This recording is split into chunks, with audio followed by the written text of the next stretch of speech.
Yes, I'm Sophie. I'm a TAFE facilitator and have been for 2.5, 3 years now, something like that. And my background is in rape crisis and being a frontline worker in that kind of area of work. I'm also disabled, so I have physical disabilities. I'm autistic and have ADHD, and so from kind of this session's kind of perspective, that's that lived experience that I'll be speaking to. Brilliant. Thank you very much, Sophie. Over to you, Rachel. Thank you. Yes, I'm Rachel. I set up a company called Living for Moments, which was set up to enable people to take risks. I'm passionate about people having meaningful choices. I have witnessed and experienced over the last 25 years, individuals being denied opportunities because of their disability or illness. So I now run courses on enabling people to make choices. I also, as a profoundly deaf person, have started courses on deaf awareness and sensory loss, because technology is moving on quickly, and there are lots of new opportunities that many people are unaware of, and there are also very effective techniques that once people know about can make a big difference to being inclusive. Yeah, absolutely. Brilliant. Thank you so much. I think it's clear why we invited you along this evening, both of you, and I'm really excited to hear from you in a moment.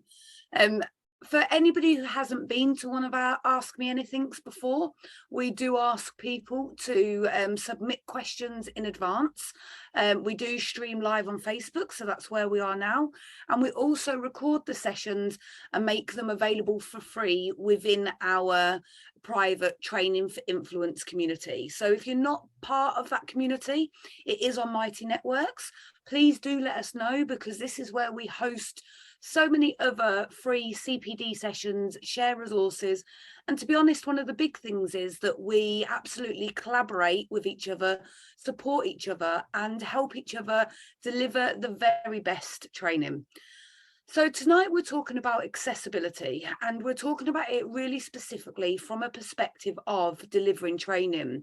Now, you might wonder why we're focusing on this, but actually it's become really apparent to us, particularly over the last 2 years when there's been a real move to online training, that it's not easy for a trainer, a facilitator, to be able to access guidance and support about how to make their training more accessible for people with disabilities, differences, or additional needs. And so the wonderful Sophie here set off on a project that actually took about 6 months and really did involve some deep diving into what's out there, what can we do, what's best practice. And Sophie has created a guide that really does take facilitators by the hand through a process of ensuring that their training is as accessible as possible. And that guide is for live online training, and that guide is also for face-to-face training. We're really excited because we're going to be launching this guide and making it free for everybody in the next couple of weeks. So you'll see that across our social media. You'll get options to request that. And Sophie is also delivering a free training session to help people really understand, or give them a little bit of the support they need to have the confidence to enable or undertake some of those activities to ensure their training is the most accessible.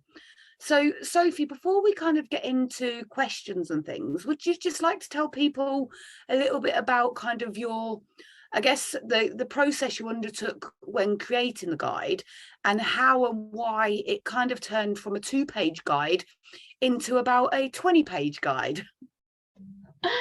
Yeah, it definitely is one of those projects that became much bigger than we thought it was going to be, wasn't it? So I think where I started from really was thinking about, my own needs, my own experiences, because that's what we all know the best, right? And also the things that my friends had experienced as well, because I have a lot of disabled friends, and so I asked people, when you go to training, what have you experienced? What have you encountered? What helped? What didn't? And I got lots of stories, and including lots of stories of people just not even bothering to try going to training because they'd had so many poor experiences that actually it was too stressful, too distressing to even try. And I think that was really, it wasn't surprising, but it was really interesting to hear that actually that seemed to be one of the biggest barriers. And so I think that kind of brought me to, I think, the core message of this pack, which is that information is really, really powerful.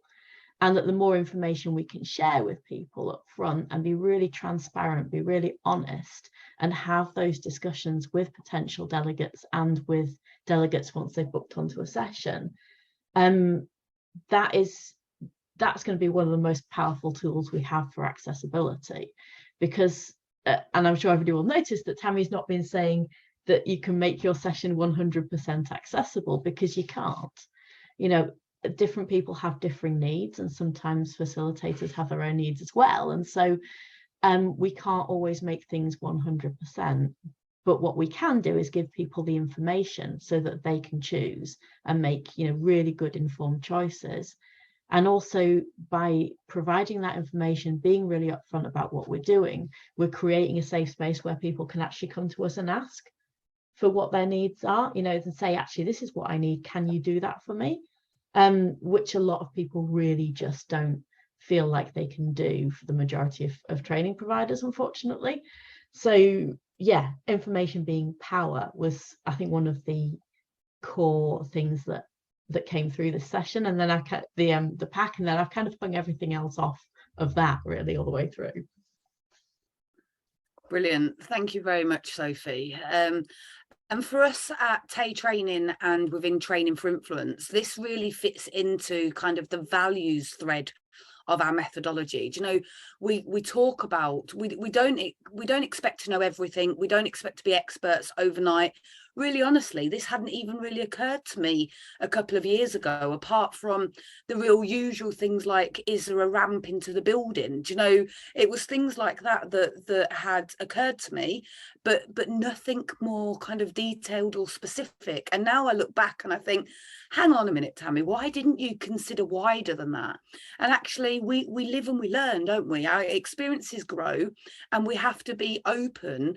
If we want to deliver the very best training, we have to be open to continually learning and improving. And for me, Sophie, when we had a catch up and you said to me that you'd got stories of quite a few people actually not going to training because what is the point? Actually, for me, that just is not good enough. Do you know, it really is not good enough. And as a training provider, I believe really strongly that actually it's our job as a facilitator, as an organisation, to deliver training in an equitable way so that people have as much as possible, and we can't do everything all of the time, but as much as possible, a fair access to the information, the conversations, the learning, etc., that's happening in that space. So for me, it was a kind of a real passion project when we tripped over this a little bit when we were trying at TAE. We'd realised we needed to make our training more accessible, so we were searching across the wonderful internet, and then came up quite blank, really. There was a little bit around fonts to use for people with dyslexia, and that was about it. There was some kind of really out of date stuff about captions, and not really much more than that. So Sophie, I have to kind of take a moment, and I'm going to show people in a second, but I just have to take a moment to say, I'm really, really proud of this piece of work. As the director of TAE, I think it is a phenomenal piece of work. And I can see by looking at it, and through the consultation that you've done, and then the way it now appears in its current format has been a bit of a team effort within the central team. I just think you can see that you've put your heart and soul into this, and then you can see that you know that this matters, and that you know that it could make a real difference. So I am excited to share it with people, but I'm just hoping that people really do pick it up and run with it. And they might not be able to do everything, but actually, even if they just do a percentage of what's in the pack, then actually they'll be going in the right direction. Yeah, absolutely. And I think one of the really important things is that we recognize that, yeah, we can't do everything overnight, but having a willingness to learn and grow and change is one of the most important things. And if we're able to have that genuine kind of effort, that is also one of the really important things for potential delegates as well, to be able to see that that provider is making a real effort, and they might not have it 100% down, but they're going to talk to us and listen and do their best to help us. And that is, again, that's a really, really powerful thing. Yeah, absolutely. And I think that really lends into that safe spaces, doesn't it? Do you know? And actually, I'm going to just share the document now, and I'm not going to go through it in intricate detail because I know you're doing a specific training session on that. And also, I'm desperate to ask Rachel some questions and get to the questions that have been submitted. But one of the things that shouldn't have come as a surprise to me, but did come as a surprise to me, is actually how much of this stuff is about having open conversations and asking people what they need. Do you know that's not difficult? Do you know that's something that we can do? And so I'm just going to do a real quick kind of whistle stop just to show people how wonderful this is, and just to say to people, this is going to be available to everybody for free. So please do request one of these packs, share it with whoever you want to share it with. We just want to get it out there, and come back to us with any feedback. It is at the moment, Sophie talked about the fact that it's with that she consulted with delegates for training. It's actually with facilitators getting feedback at the moment as well. So once we've tied up those loose ends, that's when it's going to be out there. But Sophie, do you know, true Sophie style, I love this introduction where actually you're not even assuming that people know anything. Do you know, you're saying, do you know, actually what are access needs, accessibility in the law, do you know, let's talk about the social model of disability. And you haven't gone into intricate details, but actually you've given people enough of a context to understand why this is important. And then I love the fact that it's all then broken down. Do you know, actually, what do I do if I can't meet delegates' needs? What about the venue, the training space, documents, slide and presentations, using technology, accessible activities, structuring your sessions? You know, I love that. And then really, really usefully, you know, at the bottom, you've got this overall checklist as well. So if I just kind of go down to the bottom, and you'll see here in each of the things, you know, when Sophie's talked about the venue, she's talked about kind of getting to the venue. So this might be face-to-face training. And then she's actually given a tick list. Have you done this? Do you know how fantastic and useful is that? And the same, you know, when we go down and we look at some of the ones that are about live online and things as well. So face-to-face training, your live online training, actually, you know, really specific details. And then some real links into different resources that can be used as well. Do you know, where do you find this stuff? So I just think it is so practical, so helpful, and should really be able to help people deliver more accessible training if they're committed to doing that. Do you know, we can't make people do that, but if they're committed to doing that, this document absolutely helps them do that. You know, it really gives them a checklist to be able to work through. So I know I'm a little bit biased, Sophie, but I just think this is a fantastic piece of work, and I think that it's going to help so many people. We just need to make sure that we get it out there as far and wide as possible as well. Absolutely, yeah, share away. As Tammy was saying, you know, please do request one, and yeah, just share it with everybody that you can think of that does any kind of training. Brilliant. So Rachel, before I move past kind of what we're launching, would you mind, because you've had a look through this document, haven't you, from a facilitator perspective and from a delegate perspective, have you seen anything like it before? Do you think it would be useful for people? Where do you sit with this? I thought it was a great overview document. It really is a good starting point for so many people who wouldn't know where to start, and it got some really, really good tips.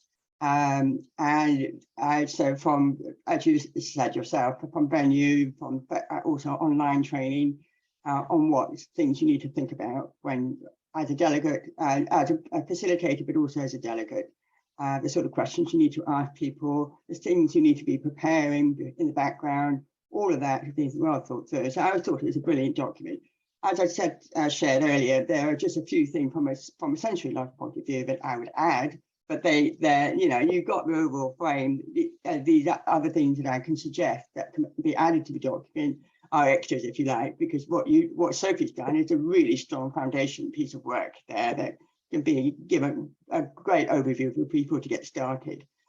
So the added bits in terms of, from my point of view, from the sensory loss, is more detail on captions and also how techniques that can be really helpful and the sort of questions that you should ask. So for me, extra breaks are really, really important, because lip reading is extremely tiring. And if you're just lip reading and then no longer processing, you're no longer really engaging with the training. So just being aware of those sort of things. But that's extra detail that, you know, you will learn as you go through training delegates with their sensory loss. But it just may be worth adding just as a sort of thing to look out for. But you got most of the things there already. I'm just adding details here, so I really don't think I should be critical of it in any way at all. So really, really big well done. I was very impressed. I read it this afternoon and thought, oh, what would I add? And that's really, from my perspective, those are the sort of things I would add. Fantastic. And it's interesting because as it's gone out to facilitators, that's exactly what we're hoping to get back. And I know we spoke at the beginning of this session, say, oh, we can put some kind of added, you know, advanced level or more specifics in there, but equally we need to be careful that we're not trying to cover everything all of the time. Yeah. But even in this live that we're doing now, as we started this session, we're right, okay, we'll get Zoom captions on, and are they working for you, Rachel? And you're like, yeah, they're working for me, but actually I know of a better one. And it was like, oh, tell us about that better one, because we can also recommend that better one as well. So I think it is about, exactly as you've said, you know, adding some of the detail there and giving people some options, and then making sure that Sophie's put this in your calendar for every 6 months, having a bit of a search, because you're right, technology is just so moving so fast that actually from an accessibility perspective, we're having more and more options. Yeah, absolutely. You get more and more options. I think the key thing is to ask the delegate, you know, what is it that will help? Because more often than not, they will come up with solutions if you ask them. Yeah, absolutely. So let's start on some of these questions that have been submitted for the Ask Me Anything tonight then. And anybody, I know there's a few people I can see over on Facebook, so if you have any questions, please just pop them in the chat, anything you'd like to ask. If not, feel free to just listen in to what we're talking about now. So I'm going to start off by just asking, and this is a nice question to ask to start, is what do you mean by accessible training and who is it relevant to? Sophie, Rachel, whichever one of you wants to kick us off, please do go ahead. Do you want to go, Rachel? You go first. Okay. I think for me, it applies to everybody. We all have needs. We all have preferences. We all have the things that will help us get the most out of a session. And just because we don't have a disability, a diagnosis of some point, doesn't mean that those needs are not important. And accessibility also, I think, applies to lots of other, I guess, traits things that might be protected characteristics under the Equality Act, but also other things as well. So thinking about gender, thinking about race, thinking about religious belief and things like that. So, you know, if we plan a session of, you know, a session on a major religious holiday, for example, then it's going to be automatically inaccessible to a whole group of people. So we need to be thinking about things like that as well when we think about wider accessibility. So in this pack, we've very much focused on disability, but it is a much wider issue, actually. So for me, it's really about who can access a session, who can get to it, who can take part in it, and making sure that that means everyone. So I think Sophie given a very fantastic overview there, so I won't add too much detail. I absolutely agree with it. It's accessibility about making sure it's accessible to everyone, but it's also a lot of time when we make things accessible for different groups, what more often than not, we're actually increasing access to everyone. And so just to give you an example, captions, it doesn't just help people with hearing loss, it actually helps people who may need to focus, and it helps them listen better. It also helps people who maybe need it for different reasons, because they have background noise and they want to play it quietly. So a lot of accessibility tools that we share actually help other people. So another example, ramp is helpful for pushchairs as well, so family members. So when we're thinking about accessibility, we need to think beyond disability and as Sophie shared, all the different protected characteristics, and think that how it includes everybody, because it's one technique will help many different people. Yeah, I think that's a really good point, because we spend a lot of time talking about kind of learning styles and accelerated learning and things like that within our training. And we put a lot of effort into ensuring that we meet a whole variety of learning styles, and that we talk about accelerated learning, and we say to people, do you know, please do pick up something to play with, chew a sweet, or do some doodling, or whatever you need to do to help you keep alert and awake. And actually what's been really interesting over the years is that quite often people will come to us at the end of the sessions and say, I didn't even realize that that was my learning style, but when you change from this activity to that activity, gosh, I was so much more engaged and I understood it more, and I took away the learning point. And other people saying, you know, I've been in sessions that have been really interesting, but because they're now live online, I've started to kind of do my shopping list in my head, or my eyes have started rolling, or I've started to do my emails or something like that. And then you're talking about accelerated learning, and suddenly I'm engaged and alert, and they're learning about themselves, like completely separate to the subject area. They're learning about themselves. And I think that that's really what I hear from yourself, Sophie, and from yourself, Rachel, is that when you're asking people what can you do to support them to make the training as accessible as possible, people are experts on themselves to the extent of their knowledge and their need. So other people will then benefit from actually that change, that learning, that opportunity as well. Yeah, absolutely. And I think one of the things as well that kind of, I think, came up repeatedly when I was doing the work on the pack was thinking about how everybody said everybody has needs, and none of those needs are special needs or additional needs. They're just needs.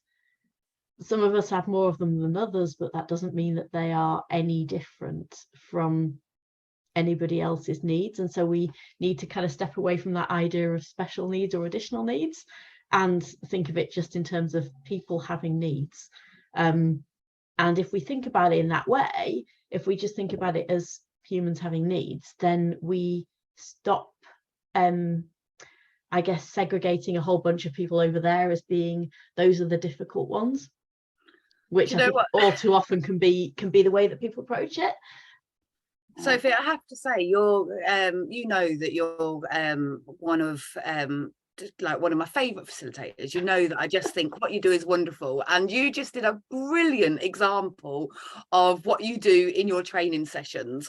So I've been using the language additional needs. You have just turned that, reframed that without telling me off, or like really, like I'm quite happy to point out myself here, you know, because I think that this is what's important. It is this conversation, and so I can recognize that in you, because I'm used to you facilitating, and also we have a relationship, and I'm not ashamed to keep learning and growing.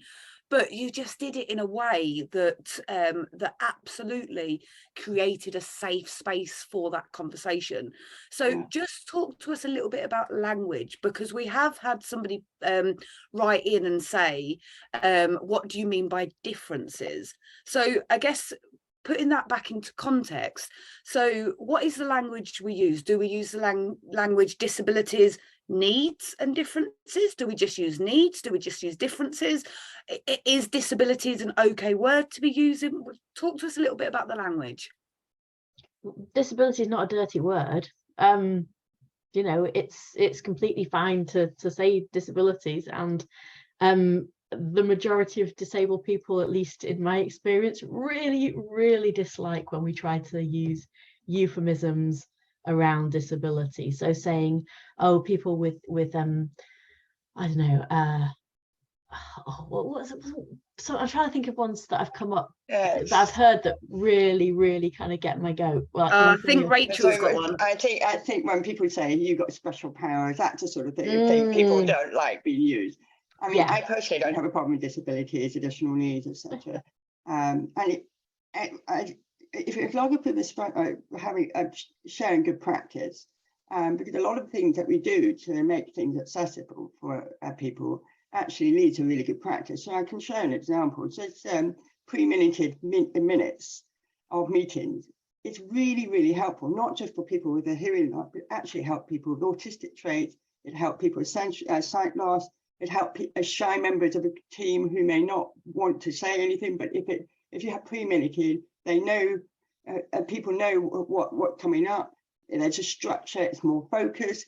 People are able to contribute at a different point depending on their expertise, and so actually that gets everybody involved. And so that technique isn't just about disabilities; it's actually making sure that you include every person in that team to play to their strengths. And that's just one technique that is inclusive and it's good practice. Absolutely, yeah. So we've established that disability isn't a dirty word. You've talked about needs. So is that instead of additional needs, or is that instead of differences, or what? I would just say needs. I would just ask people what their needs are. You know, what do you need in order to be able to access the training? And you know, people will then tell you what they need. I would say so. Yeah, disability, additional needs. I don't think a difference is really helpful, because we're all unique. So what it's not really particularly helpful saying differences there. Yeah, so I tend to find as well that sometimes people will say things like differently abled, and I didn't get any extra powers when I became disabled. Actually, I lost quite a lot of things, and I don't think that that's a again, I think that's something that can make people feel uncomfortable, but actually it's not, you know, it's not a bad thing to talk about. It just is. It's value neutral, really. And so being able to say disabled people, being able to say, you know, what do you need to access things, and not trying to talk around it, or, you know, use euphemisms or cutesy kind of language around it. Just call it what it is, because actually we are disabled, and that's okay. Yeah. Okay, brilliant. I agree with what you're saying, disabled, but I think we also need to look at the social model of disability, which you cover really well in your booklet on accessibility. Because we need to, one of our roles is to make sure that we remove the barriers that is making it harder for people to access the training or whatever meeting or whatever we're doing. So it's recognizing the different things that we can put in place to increase access to the training. Brilliant. That's great. Thank you both so much. I think that's really helpful, and certainly helpful from a language perspective and a confidence perspective as well.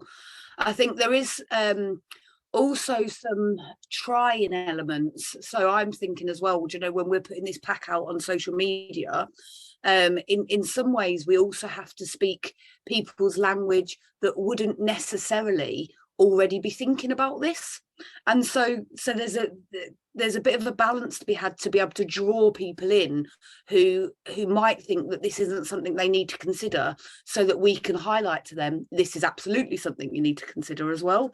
So it's a really good conversation, and actually I think you've done a really good job, Sophie, all the way through of kind of reframing and making sure that you use language that actually does relate to lots of different people and their personal needs, and having that conversation and then giving people tools and techniques and examples to be able to actually adapt their training as needed, or deliver as standard their training at a more accessible level.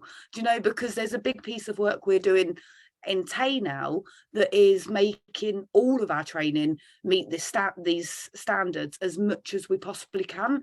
And I always remembered, you know, and I know this goes way back when, God, 6 or 7 years ago, when I used to deliver EDI training. I absolutely don't now, because we have the most amazing experts like you guys, and more within TAE that deliver equality, diversity and inclusion training, or social model of disability, or a conversation about anti-racism, all of those type of things. I don't deliver any of those now. Other wonderful people do. But one of the things that I still see time and time again in the training, even when it's updated, and that's what this is reminding me of, is, you know, that visual, you probably can find it on Google in about 3 seconds, that visual of somebody watching a football match or something, and then they can't see over the fence, and then they're given a box, and then somebody actually just takes away the wood and makes it a wire fence so everybody can see. And that's kind of what some of this is about. You know, there's some of the stuff within this pack that you can put into place that will do exactly what Rachel just said, and make the training more accessible to everybody all of the time. And then there's additional things you can do for people who need that additional support, and talk to you about that. So I would say that it isn't only about responding to personal individual needs. That's a really big part of it, but actually it's about being mindful of this when you're creating your training as well. Yeah, it's much harder to adapt something later on than it is to create something from the beginning that has, you know, inclusion in mind. So yeah, that it should absolutely be a goal that we start with that. We start from that basis and then work upwards. I think being open-minded is really, really important, and continually learning and listening, because I think sometimes we jump too quickly when things go wrong, and we need to be really careful, because actually if people make a mistake, and we just need to acknowledge and learn from that, that's fine. Because I get cross when disabled people saying you can't say that, because actually we need to be gentler and kinder to each other and say, look, I would prefer if you didn't say it that way, because this is how it comes across, and I would prefer to use it this way, and give a good reason. But we really need to be gentle about it and show what works, and the techniques that will help. Because I've been working in partnership with King College London, and they said, oh, they've been frightened by the way people just jump on them every time they use the wrong terminology. And I keep saying, don't be too hung up about language. We can work with you. But if you get hung up about the language, they're not going to do anything about it. So you put them off. You put people on defensive. So we need to be much better about accepting that people trying is much better than not trying. Is what I'm trying to say. I think it's we need to be gentler and more accepting of people's differences and different starting points and different understandings of people's different perceptions. Yeah. I kind of mainly agree with Rachel on this, but I think we also need to kind of be aware that when disabled people get angry and upset about things like language, it's often because it's the 20th time this week that somebody's said something, and you may just be the person it's kind of, you know, broken the straw that's broken the camel's back, as it were, and that's why they've become upset and angry, and that is absolutely understandable.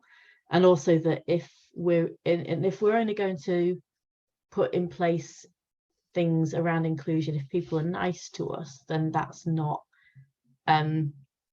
we should be putting it in as a baseline, even if people are horrible to us, because it's the right thing to do, not because it's there to make us feel good. I can understand that. I mean, if you're getting constantly, I mean, I saw a very good cartoon on not with disability, but somebody who kept on having comments about their race.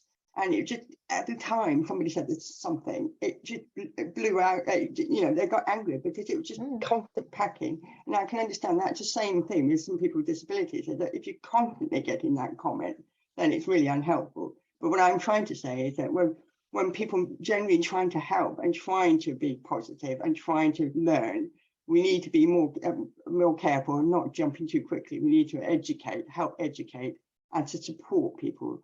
And your excellent guide is a great starting point, because that will, you know, get people a good starting point for a lot of people. But as you know, we learn with different as we go through. I mean, I'm not an expert in all disability by any stretch of imagination. I have a lot of knowledge of my own disability, but I don't claim to be an expert on everything. And I think that's what we need to be careful. We need to recognise that we're all learning on a journey of learning with you know, with all the different challenges that we may have. Yeah, absolutely. Yeah. As I was saying to Tammy earlier on, you know, I had to do so much of my own learning when I was creating this pack, because I know about my own experiences, and there's so much that I don't know, and so much that I will never know. But that's why we need to listen to each other and have that mutual support and and have these conversations. You know, one of the things that to be fair, it's not about this subject, it's just about life in general. Do you know, if people were happier to just go, I have no idea, can you tell me about that? Do you know, the world would be such a kinder place. Do you know? It really would. And that's why we have these conversations, so that people can ask questions they might not ask elsewhere. And that's why we have the community, so that people can be supported. And that's why I was so pleased, because I didn't ask you to do it, Sophie. This was a project given to you. So that's why I was so pleased when actually you added in those bits about actually social model of disability and kind of having the understanding, because what you did then was kind of say, okay, somebody might be picking this up that has got no clue about this whatsoever. Let's not make them feel daft. Do you know, let's give them a little bit to start with, so that they can contextualize the rest. And that's what I mean when I'm talking about your facilitation earlier, because there's a brilliant question here that just leads into exactly kind of what you did with me with regards to kind of reframing additional needs into needs. And it says here, do you know, actually, how and when do I have this conversation with my learners without embarrassing them? Do you know, tell us about that, because I know both you and Rachel have had these conversations, haven't you? Yeah. And actually, sorry, Rachel, let me just pause you for a sec, because I'm going to say, Sophie, would you talk to about how you felt as the facilitator having these conversations? And Rachel, would you mind talking to how you felt as a delegate when people have had these conversations with you? Okay. Oh, crikey. I think well, so one of the important things we talked about in the pack is that this conversation starts before you even meet your delegates, by getting information out there that means that you can have that conversation in the first place. Because as we talked about right at the very beginning, a lot of people won't even approach you to have that conversation unless they feel safe in doing so. So by putting information on your website, or you know, when you're actually when you've got a booking form, to put some information on there that basically says, hey, I'm a safe person to talk to about this, I will listen to you, I will support you, that means you're going to be able to have that chat in the first place. and then not putting the onus on the disabled person to actually be the person to approach you. So a lot of booking forms might have just something like, you know, if you have anything that you need to allow you to access the course, and this is a terrible sentence, we'll, you know, make it better. But to then kind of, you know, have some kind of tick box and say, you know, actually get in touch with me to talk about what my access needs are, you know, when you book a session, and then to actually get in touch with that person using whatever method they've said is the most appropriate for them, and have a chat, you know, and say, okay, so what do you need? And not basing it on saying, you know, if somebody is a wheelchair user or somebody is autistic or somebody, you know, whatever, that we don't make any assumptions about what their needs are, but coming to them and saying, what do you need, rather than what can I give you? Does that make sense? And it really being about listening. So I would try to always have that conversation ahead of the session if you possibly can, so that you can then prepare and make any adaptations to your session that you need to do to accommodate for that person, if they have things that are different from what you've maybe built into your, I guess, standard session.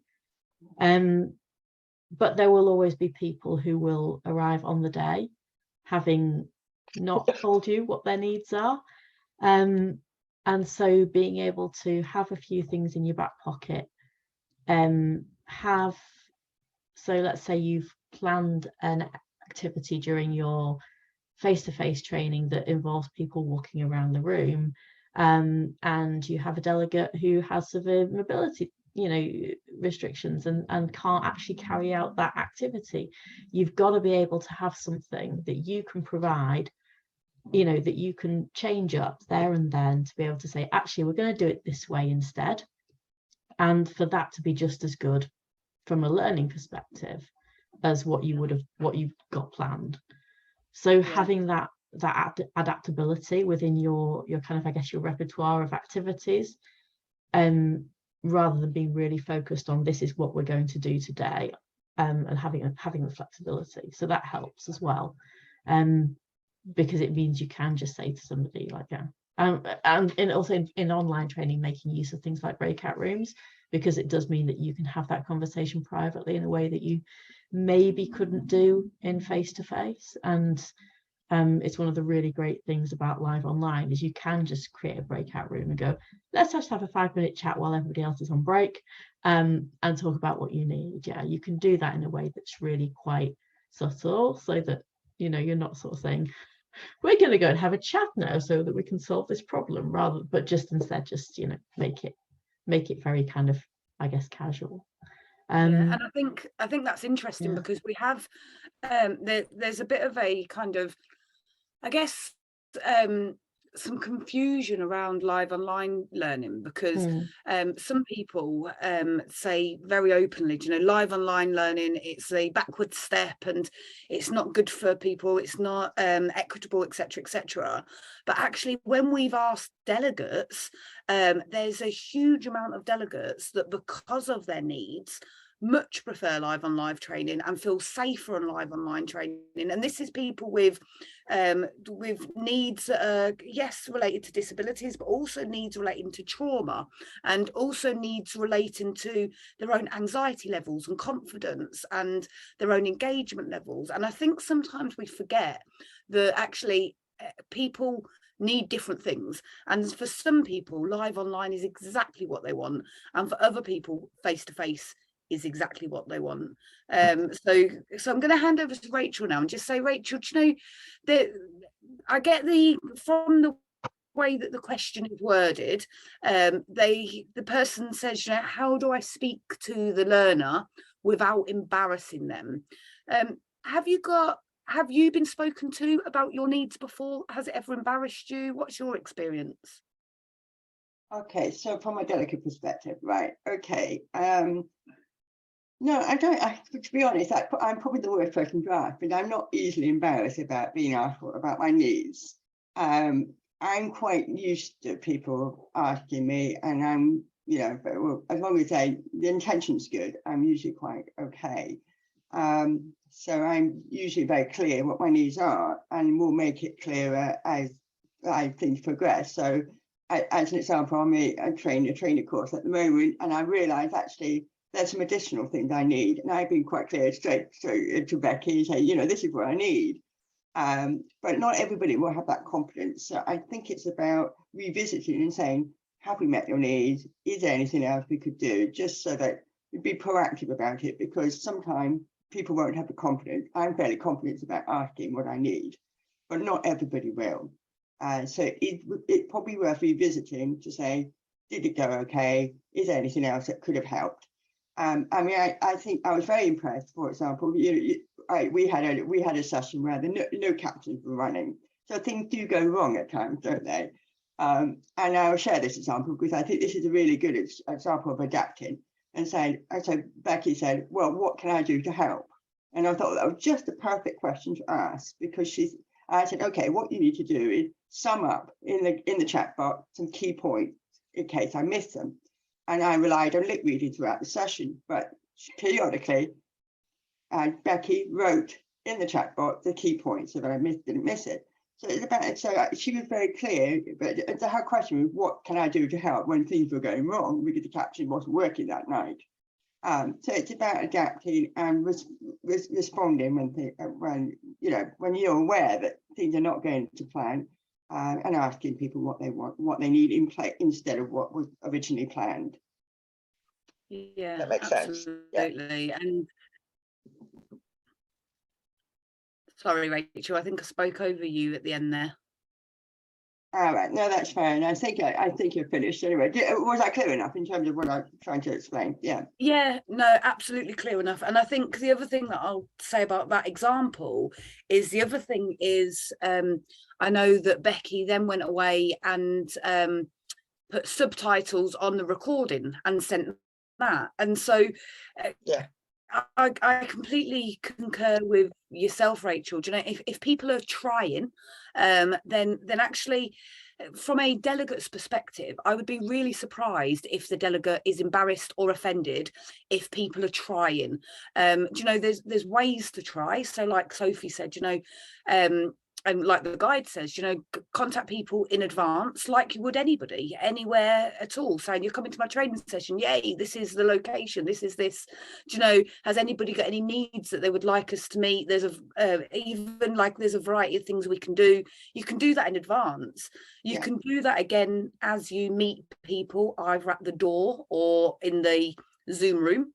And then you can do that again when you're doing your learning agreement at the beginning. You know, it is continually creating that safe space, because I think that part of our role as facilitators who want to deliver the very best training is actually to be shifting that culture a little bit. You know, it isn't about people turn up and they just take what you give them. Not at all. It's about meeting their needs so that they can take away from that session as much as possible.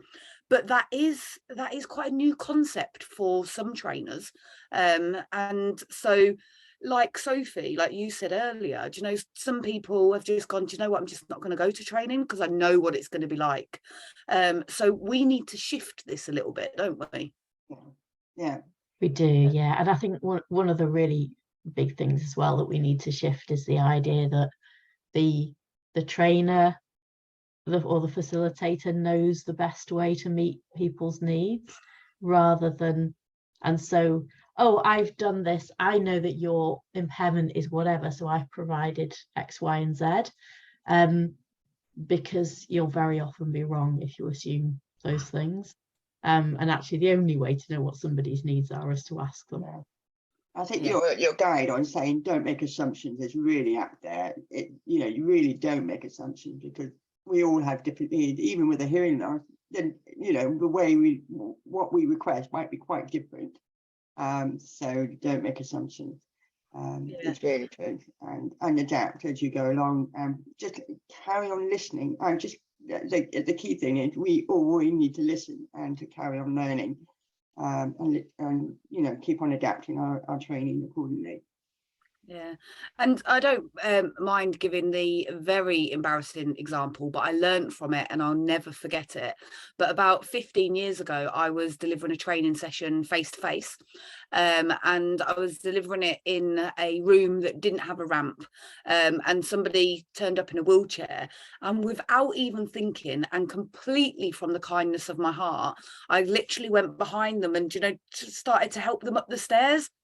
And never again will I do that without literally going up to somebody and saying, is there anything I can do to help? Do you know, because I just made this assumption, and the lady was fantastic, but she was really firm with me, and I was quite young at the time, and it was a bit like, oh, I was just trying to help. But by the time I'd kind of processed it, I was like, oh, do you know, why would you do that at any point with anybody? Just assume. So I kind of learned the hard way from that perspective. Yeah, exactly.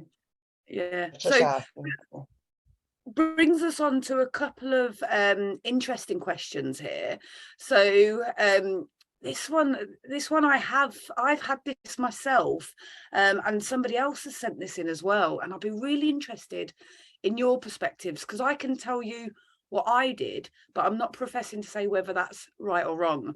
So we've had a question that comes in that says, I once had someone on a course, so I'm assuming this is live online here, because it says, I once had someone on a course saying subtitles distracted them, but another person who needed them asked me to put them on.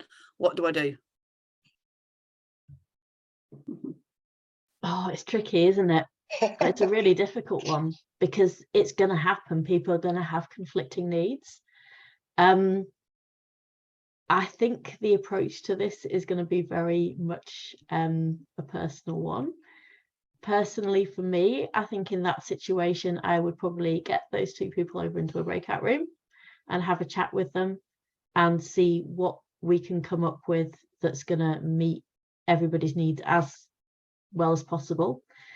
If it's a case of one person needing them because they cannot access the training without it, and one person being a bit distracted by it, but maybe they can do something else to help them stay focused, then obviously we're going to fall on the side of, you know, the person who could not access the training without those subtitles. Can I just stop you there, Sophie? To go, yeah. Phew. Can I just query? I'm a little bit baffled by this, because I don't think captions have to be on for everybody. You can choose, can't you? Yeah. They don't anymore, but they did used to be. So you can I see. So I'm going to say, as far as I'm aware, that you can switch them off on your end if you're. Yeah. So I was a little bit puzzled by that question, but I think Sophie's right. Take them in a breakout room, thrash it, and, you know, talk between them, find out, and actually make each other understand what each other's needs are, because and come up with some sort of compromise. Because I think, you know, at the end of the day, it can be a consensual thing between them. For sure. And most people want to support and help each other. So, you know, most people are going to be like, oh, actually, no, I recognize that your need is greater. I'm going to, you know, compromise on this myself. And they will suggest you know, people will suggest. And it may be also that the distraction is on in certain situations. It might not be all the time. It could be on just specific activities that they need it off. So it could be, you know, you need to find out a bit more detail of what is actually causing the distraction. So I think now with that specific example, I think the technology has definitely helped, because you're absolutely right, Rachel. You can now have them on for some people and off for other people. At the beginning of online training, it was either on or off. And so actually what I did in the exact same situation was lean towards the person who couldn't access the training without the captions, spoke to the other person in the breakout room, and I actually, this going back to paper solving things, they actually folded an A4 piece of paper into 3 and stuck it across the bottom of their screen. You know, and I know that's really ridiculous, or it sounds really ridiculous, but they were really happy that I was still taking their point as valid, and I couldn't solve it without really putting the other person at detriment. Yeah, sometimes I think what you did there was fine. So I mean, certainly I would be like, I prefer to have them on, so I can understand from the perspective of a deaf person. It certainly makes it much harder. I mean, lip reading is tiring, and if the caption is providing an added layer of information that you need to be able to follow the course, follow the session properly. So yeah. So now we've got just a couple of minutes left, and what would be really useful just to finish up with, because actually we had 4 different people kind of message in and just say, do you know, for online training in specifically, do you know, are there any apps or plugins that you particularly recommend? So I'll start us off with the fact that your husband Rachel has just been telling us all about the new update to Windows 11, which does really good captions, and you talked about the new update just 10 days ago with the iPhone that does the same. Do you want to tell us a little bit more about those, or tell us about some other things that you use? And then Sophie, if you've got anything. Yeah. Okay. Well, as I mentioned, you mentioned there, Windows 11 has just been released. If you go onto accessibility tool on Windows 11, you can set up captions to come on anything that's audible, and that includes actually if you have a microphone into your laptop and you're in a meeting and you want the meeting to be transcribed, it will caption. So that was released last week.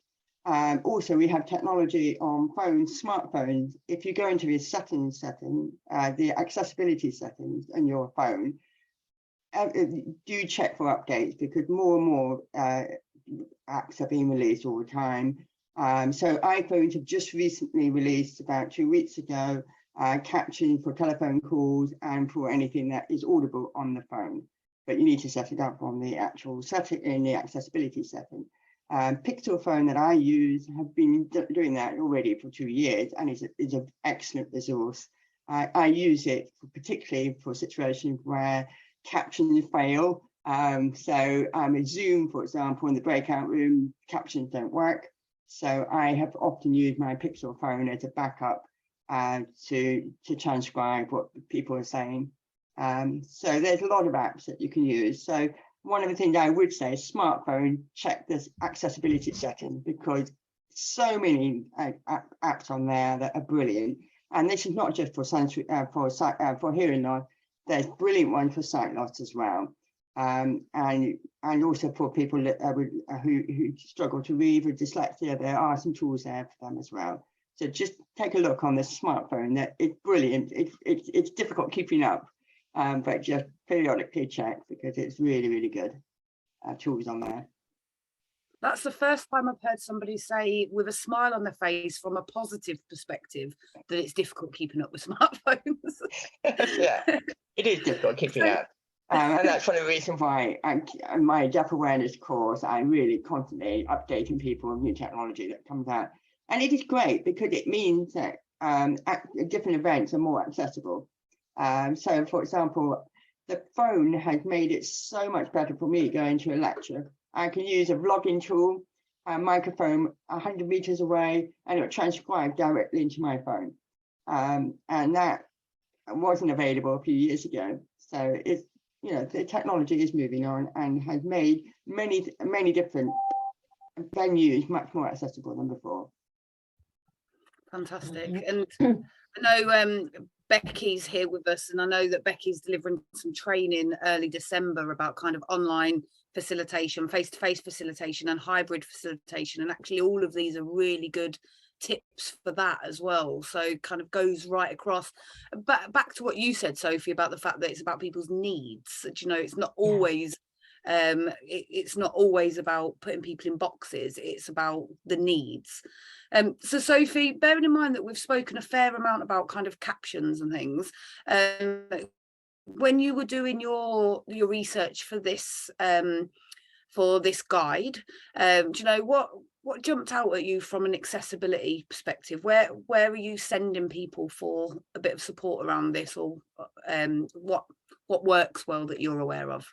Yeah, I think one of the things that jumped out at me, actually, and this is one of the things that Rachel and I spoke about the first time we met, actually, was that a lot of the the plugins and things that we might use to make a training session a little bit more interesting, a bit more exciting, things like Slido or Padlet or you know, any of those sorts of apps, very often don't work with assistive technologies, or they may not work with the particular type of assistive tech that your delegate is using.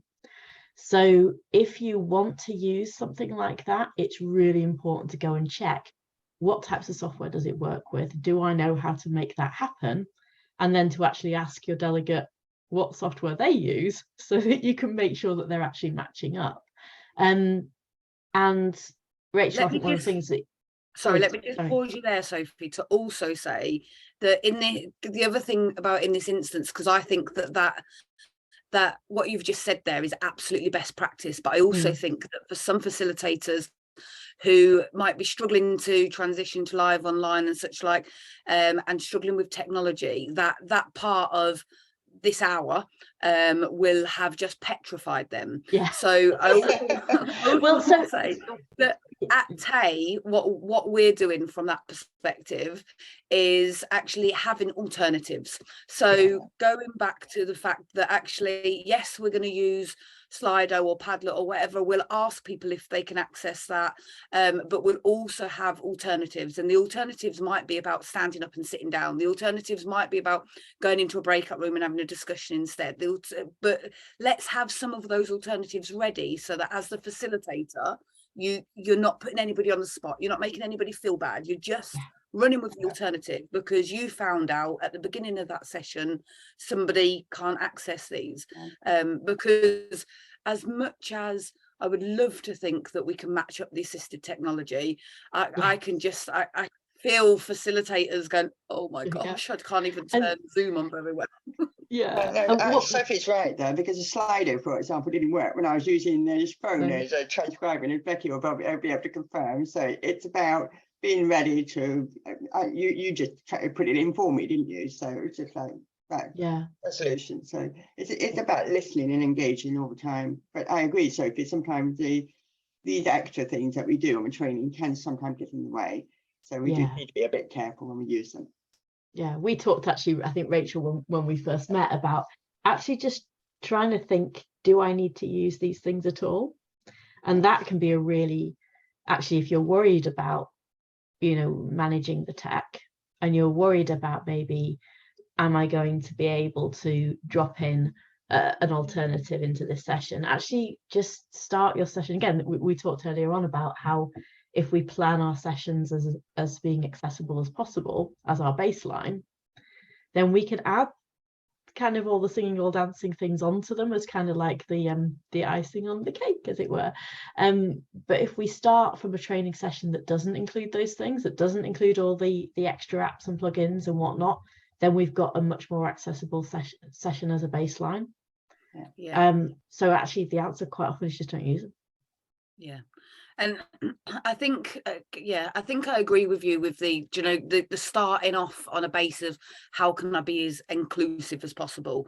I know that from a TAE perspective, we use quite a few of the different things, but we try and stay to only one additional thing within a session. So you're not going to do Slido, you might do Slido and Padlet, for instance, but you're not going to do Slido, Padlet, the chat room, Quizmaster, etc.